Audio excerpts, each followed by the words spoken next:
Are you looking for a place to passively invest and get maximum returns during the coming recession? If you're worried about the stock market and you're looking for the best bang for your buck that is protected, secure, and provides a good rate of return, this show is for you.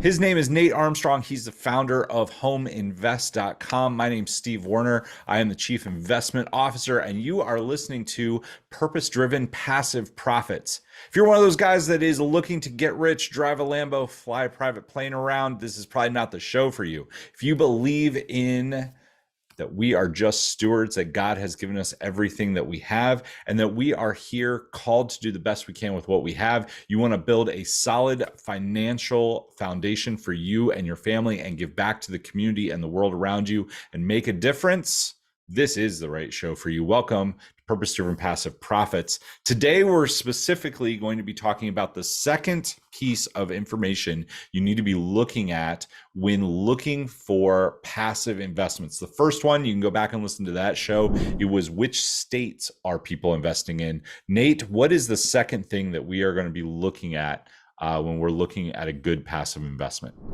Yeah, this is class of property, and encompassing that is class of tenants. So we're going to look at the specific classification today.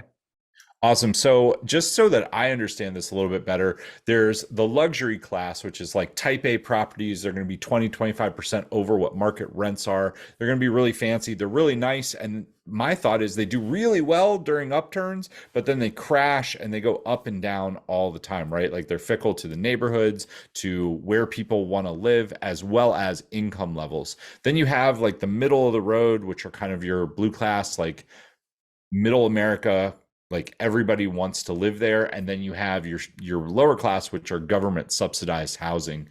Where do we want to invest, especially during a downturn, and why? Yeah. And I'm going to explain this through cars a little bit. So you just described the luxury end, right? The luxury end is like your Maserati or your really high end Mercedes type cars, your G-Wagons and whatnot. And then the property that we're usually going for is more of our, we would call it a B class or a C class, depending on the neighborhood that we're in. What that means is it's more like a Toyota Camry. It's more like a Ford Taurus. I don't know if they still make the Taurus or not, but that's the car that I grew up with. I saw them all the time. That kind of car, that kind of property, during a recession, when things start to tighten up, the luxury end does get really fickle. Okay. Now I'm not going to just, bash on luxury and say it's the worst investment in the world, because in good economic times, it's great. We see a lot of equity growth in high-end areas. We see a lot of people with a lot of income levels that are taking off very, very quickly. They'll gobble those things up. So in good economic times, luxury can do very, very well. But in bad economic times, when people start downsizing, when companies start cutting off the middle management type positions, or even the high-end management, and replace them with general frontline workers, we have to go where people are going to be stable. And your blue collar frontline worker, yeah, there's a little bit of cutback, but they're not going to be cut out of everything, not at all.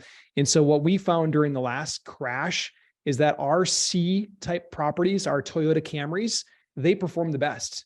Our rents did not drop, not even one little bit. Our rents didn't drop, and they actually grew throughout the entire recession. As people lost their single family houses and could no longer afford to pay the mortgage or pay the rent on the single families, they would move into our buildings. And so I anticipate seeing a similar thing play out during this downturn. I mean, Nate, you kind of put a nice bow around this. What's going to happen? The Fed right now is pulling money out of the economy, right? Credit lines are tightening up. People are starting to lose their jobs. Like there's some recession going on for sure. When those people can't pay their mortgages, they're going to look for somewhere to live, and they're going to end up in these C and B properties. They're not going for a luxury rental. They're also not going to go down to the government housing. They're going to end up in the multifamily buildings that we own, which is why it makes the most sense to invest in them right now. They're not going anywhere. They're actually going to go up in both value and in occupancy. Nate, what would you say to somebody who says, well, that's great. What about the government subsidized housing? Because that seems like that would do really well right now as well. Why wouldn't we invest in that? Yeah. Government, we have friends, Steve, that they do multifamily and subsidized buildings. Just the thing is that that's just a different building overall. and you have different goals. Let me give you an example. I'll put it into context. One of our friends, Ken, that's all he does is low income subsidized properties. He knows that the value of those properties, they don't fluctuate very much. He's just relying on a straight line appreciation, and he's just relying on cash flow. So he puts $1 in, he's expecting to get rent out of that and maybe make an extra 10% on his money, but he's not going to get a big backside lift in appreciation on that building. That's just the way that it is in those type of properties.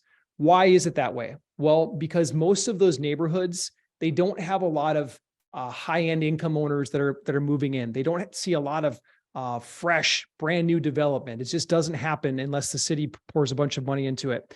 The other challenge that I've found with the subsidized properties is that from a management perspective, the tenants really, they put a lot of wear and tear on the buildings.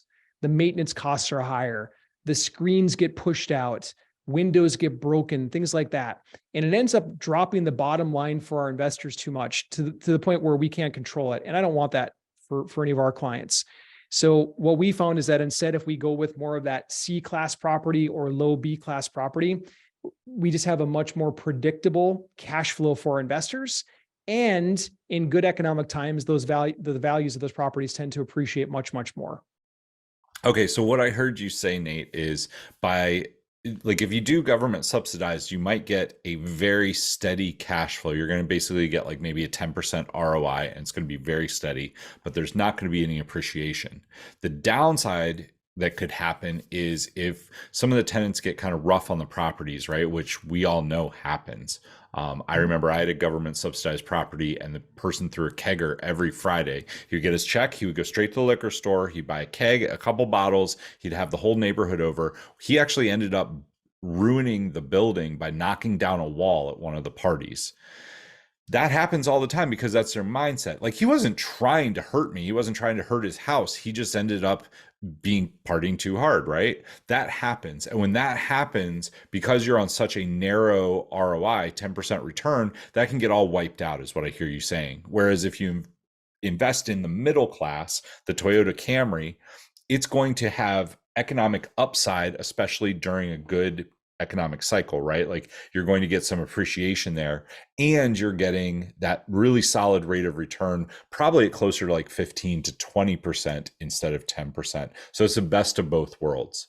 Yeah. And you get, I find that in our buildings like that, the nicer, middle class Toyota Camry style, is we get people that want to live in that neighborhood. Maybe they have 1 or 2 children. They're a newer family, and they go there because of the school district. They go there because their friends live in that neighborhood. They go there because they're not too far from their parents.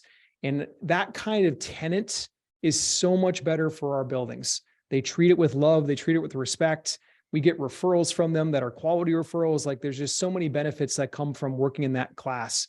I just got done reading a couple of Walmarts that are closing right now. And when Walmarts start closing doors, you know that there's things tightening up out there.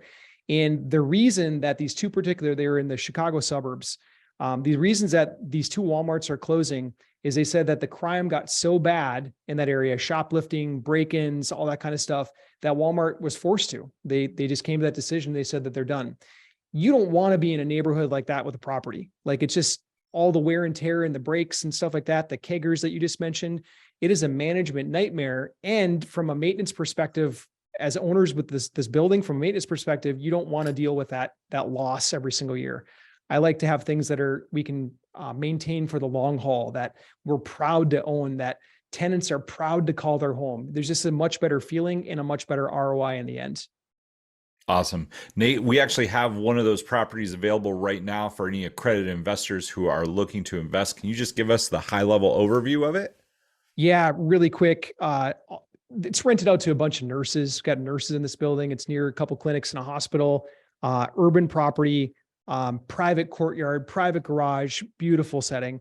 The main reason why we went after it is because the last owner, they got really lax on raising rents. They left it 20% under market value on rents. And so we're going in and we're just basically boosting rents to market value. We're doing a little bit of cleanup, making the place that good vibe. And this thing is going to be an absolute home run for us. So beautiful property. It's almost fully subscribed right now. If you have interest in it, then definitely come check it out, take a peek at it. If you happen to miss the deadlines in this one, then poke around on our website to see what else might match your investment goals. Awesome. You guys can learn more about it at homeinvest.com. It's also linked in the show notes as well. Has our current offerings as well as this one if you get it before it is fully subscribed. Nate, thanks so much for sharing with us as always. This has been part 2 of the 3 things that you want to look for when you are getting into passive investments during a recession. We'll see you on the next show. Thanks so much for listening to our show today. Here's Nate with our latest offering. Oh, so I'm excited to announce this. We've got a 78 unit building, multifamily property. It's 5 minutes from the Kentucky Derby.